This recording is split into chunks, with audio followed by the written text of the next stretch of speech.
নির্বাচন কার জন্য? মানুষের জন্য নির্বাচন, আর নির্বাচনের জন্য মানুষ। এই ডেফিনেশনটা বুঝে আসুন। আর আজকে যারা নির্বাচনের দোহাই দিয়ে, নির্বাচন কমিশনের দোহাই দিয়ে মানুষের থেকে মুখ ফিরিয়ে নিচ্ছেন, 4 মের পরে আপনাদের থেকেও অনেকে মুখ ফিরিয়ে। সমস্ত থানা, বিডিও অফিস, এসডিও অফিস, জেলা শাসক অফিস আমরা তৃণমূল কংগ্রেসের থেকে বিক্ষোভ মিছিল করবো, প্রতিবাদ করব। প্রয়োজনে নির্বাচনের আগে সারা কুচবিহার বন্ধ করে দেব, যদি নির্বাচনের নামে এই প্রহসন চলতে থাকে। মানুষ খাওয়া পাচ্ছে না, ত্রাণ পাচ্ছে না, একটা ত্রিপাল দিতে পারছেন না, তৃণমূলের ঝান্ডা খুলতে নেমেছেন, এই সমস্ত চামচা বৃত্তি আমরাও কিন্তু মানব না।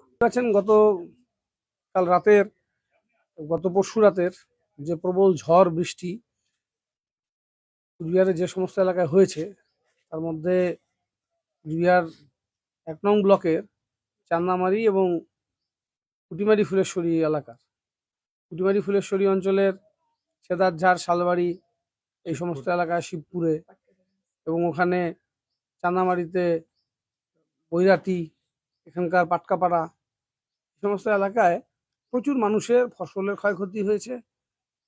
ঘরের চাল হাজারো ছিদ্র হয়ে গেছে, প্রায় 200-250 গ্রাম ওজনের শিল পড়েছে বৃষ্টিতে, বিধ্বস্ত হয়ে গেছে মানুষের জীবন।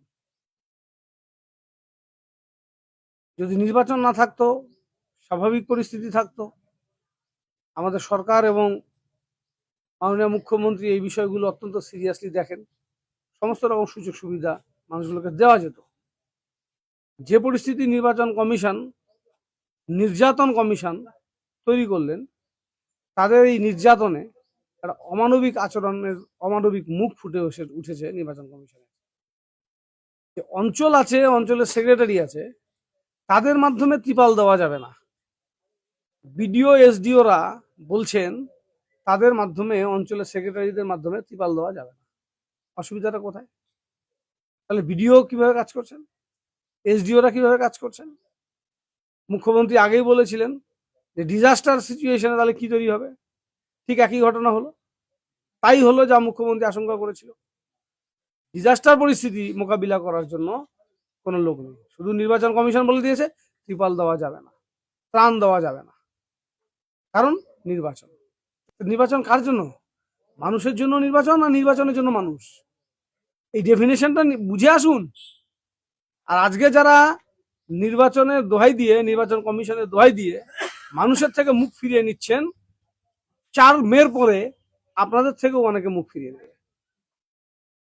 আপনারা তৃণমূলের পতাকা বাড়িতে লাগানো, মানুষের বাড়ির পারমিশন নিয়ে ঘরের ভেতরে, বাড়ির সীমানার ভেতরে, সেখান থেকে তৃণমূলের ঝান্ডা তুলে নিয়ে আসছেন, আর বিজেপির ঝান্ডা খুলছেন না। কাকে খুশি করার জন্য করছেন? এটারও কিন্তু হিসাব হবে।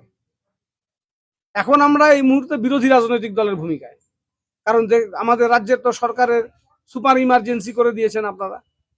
সরকার একটাই কেন্দ্রের সরকার, সেই সরকার আমাদের না, সেই সরকার নির্বাচন কমিশনের আর বিজেপির। আমরা বিরোধী ভূমিকাটাই নিব।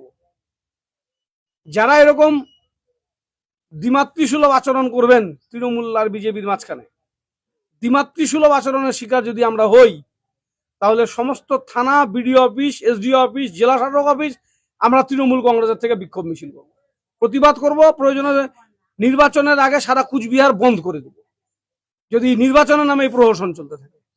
মানুষ খাওয়া পাচ্ছে না, ত্রাণ পাচ্ছেন না, একটা ত্রিপাল দিতে পারছেন না, তৃণমূলের ঝান্ডা খুলতে নেমেছেন, এই সমস্ত চামচা বৃত্তি আমরাও কিন্তু মানব না।